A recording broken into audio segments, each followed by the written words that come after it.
When you are reading these stories, please forget everything you ever learned in your speed reading classes. Slow down.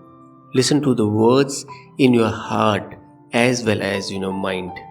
Savor each story. Let it touch you. Ask yourself, what does it awaken in me? What does it suggest for my life? What feeling or action does it call forth from my inner being? Let yourself have a personal relationship with each story. Some stories will speak louder to you than others. Some will have deeper meaning. Some will make you cry. Some will make you laugh. Some will give you a warm feeling all over. Some may hit you right between the eyes. There is no right reaction. There is only your reaction. Let it happen and let it be. Don't hurry through this book. Take your time, enjoy it, savor it, engage it with your whole being. It represents thousands of hours of culling the best of the best from our 40 years of combined experience. One last thing, reading a book like this is a little like sitting down to eat a meal of all deserts. It may be a little too rich. It is a meal with no vegetables, salad or bread. It is all essence with very little froth. In our seminars and workshops, we take more time to set up and discuss the implications of each story. There are more explanations and explorations of how to apply the lessons and principles to your everyday life.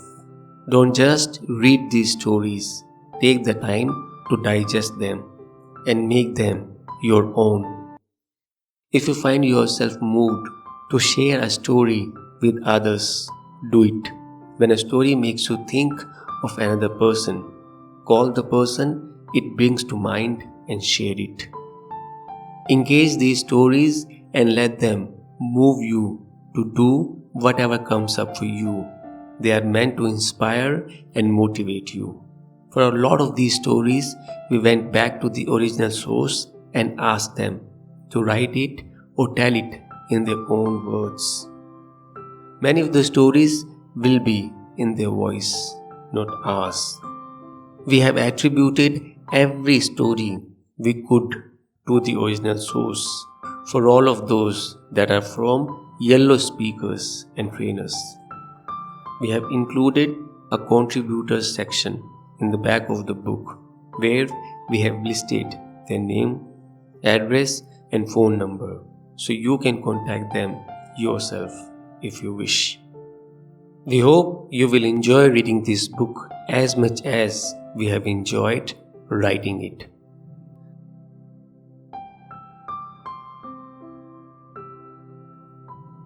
Love, the one creative force. Spread love wherever you go. First of all, in your own house. Give love to your children, to your wife or husband, to a next door neighbor. Let no one ever come to you without leaving better and happier. Be the living expression of God's kindness. Kindness in your face, kindness in your eyes, kindness in your smile, kindness in your warm greeting. By Mother Teresa. A college professor had his sociology class go into the Baltimore slums to get case histories of 200 young boys. They were asked to write an evaluation of each boy's future. In every case, the students wrote, "He hasn't got a chance." 25 years later, another sociology professor came across the earlier study. He had his students follow up on the project to see what had happened to these boys. With the exception of 20 boys who had moved away or died, the students learned that 176 of the remaining 180 had achieved more than ordinary success as lawyers, doctors, and businessmen. The professor was astounded and decided to pursue the matter further. Fortunately, all the men were in the area and he was able to ask each one, "How do you account for your success?" In each case, the reply came with feeling. There was a teacher. The teacher was still alive, so he sought her out and asked the old but still alert lady what magic formula she had used to pull these boys out of the slums into successful achievement. The teacher's eyes sparkled and her lips broke into a gentle smile. "It's really very simple," she said. "I love those boys." Story by Eric Butterworth.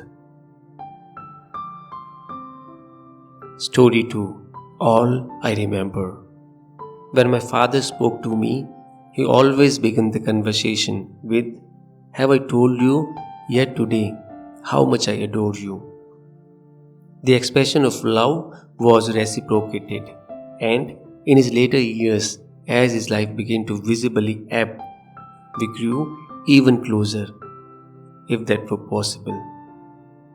At 82, he was ready to die, and I was ready to let him go so that his suffering would end. We laughed and cried and held hands and told each other of our love and agreed that it was time. I said, "Dad, after you have gone, I want a sign from you that you are fine." He laughed at the absurdity of that. Dad didn't believe in reincarnation. I wasn't positive. I did either. But I had had many experiences that convinced me I could get some signal from the other side. My father and I were so deeply connected. I felt his heart attack in my chest at the moment he died. Later I mourned that the hospital, in their sterile wisdom, had not let me hold his hand as he had slipped away. Day after day, I prayed to hear from him, but nothing happened. Night after night, I asked for a dream before I fell asleep, and yet for long months passed, and I heard and felt nothing but grief at his loss. Mother had died 5 years before of Alzheimer's, and though I had grown daughters of my own, I felt like a lost child.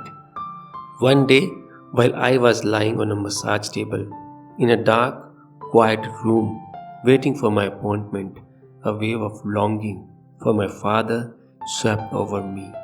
I began to wonder if I had been too demanding in asking for a sign from him. I noticed that my mind was in a hyper-acute state. I experienced an unfamiliar clarity in which I could have added long column of figures in my head. I checked to make sure I was awake and not dreaming, and I saw that I was as far removed from a dreamy state as one could possibly be. Each thought I had was like a drop of water disturbing a still pond, and I marveled at the peacefulness of each passing moment. Then I thought, I have been trying to control the message from the other side. I will stop that now. Suddenly, my mother's face appeared. My mother, as she had been before, Alzheimer's disease had stripped her of her mind, her humanity, and 50 pounds. Her magnificent silver hair crowned her sweet face. She was so real and so close, I felt I could reach out and touch her. She looked as she had a dozen years ago. Before the wasting away had begun, I even smelled the fragrance of joy, her favorite perfume. I wondered how it could happen that I was thinking of my father and my mother appeared, and I felt a little guilty that I had not asked for her as well. I said, "Oh, mother, I'm so sorry that you had to suffer with that horrible disease." She tipped her head slightly to one side, as though to acknowledge what I had said about her suffering. Then she smiled, a beautiful smile, and said very distinctly, "But all I remember is love," and she disappeared. I began to shiver in a room suddenly gone cold, and I knew in my bones that the love we give and receive is all that matters and all that is remembered. Suffering disappears, love remains. Her words are the most important I have ever heard, and that moment is forever engraved on my heart. I have not yet seen or heard from my father, but I have no doubts that someday, when I least expect it, he will appear and say, "Have I told you yet today that I love you?" Story by Robbie Propstein and Mark Hansen.